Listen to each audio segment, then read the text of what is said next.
দর্শক, এখন আমরা চলে এসেছি ময়ূরের খাঁচায়। সো এখানে নীল প্রজাতির ময়ূর। আমি এই সাইনবোর্ডটা আগে দেখানোর চেষ্টা করি আপনাদেরকে। এটা হচ্ছে নীল ময়ূর। প্রাপ্তিস্থান, বৈশিষ্ট্য, দৈহিক ওজন, খাদ্য অভ্যাস এবং অন্যান্য প্রাণীর প্রতি সদয় হন। এই সাইনবোর্ডটি কর্তৃপক্ষ দিয়েছে। আর আমার সামনে যে খাঁচাটি দেখতে পাচ্ছেন, এটা হচ্ছে একটি ময়ূরের খাঁচায়। আর এই ময়ূরের খাঁচায় বেশ কয়েক প্রজাতির ময়ূর রয়েছে এখানে।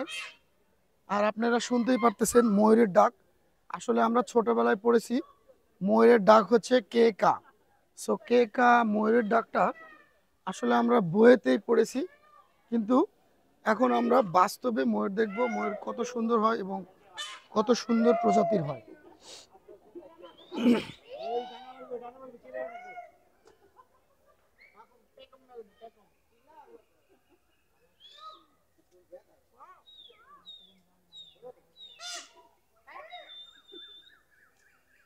দর্শক, এখানে প্রচুর ময়ূর রয়েছে।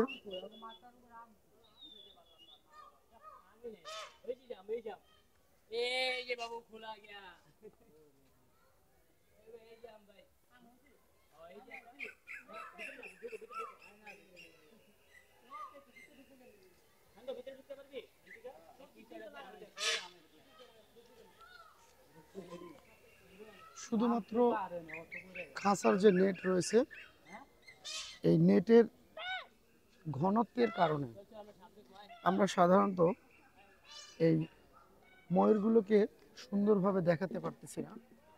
বাট এরা অনেক সুন্দর এবং সুন্দর সুন্দর প্রজাতির ময়ূর রয়েছে এখানে। ভিতরে একদম অন্যরকম একটি পরিবেশ করে এদেরকে রাখা হয়েছে। ছুটির দিনগুলোতে এখানে প্রচুর দর্শনার্থী ভিড় হয়ে থাকে। আর চিড়িয়াখানাতে যদি দর্শনার্থী না থাকে তাহলে আসলে চিড়িয়াখানায়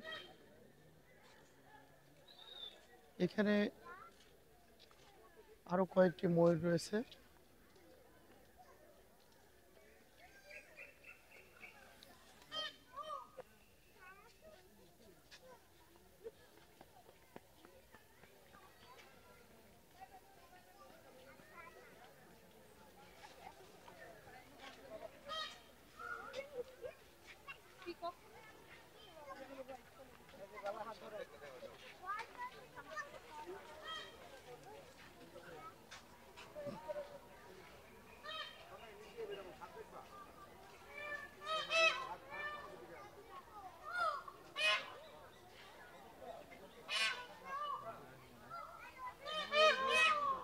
এখানে কিছু সাদা প্রকৃতির ময়ূর রয়েছে।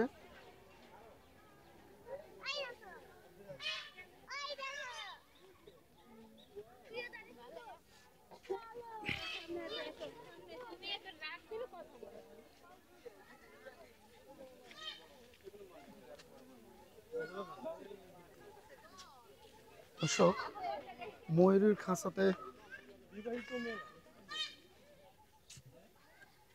একমাত্র দেখলাম ময়ূরের খাঁচাতেই পরিপূর্ণতা, অর্থাৎ এখানে প্রচুর পরিমাণে ময়ূর রয়েছে।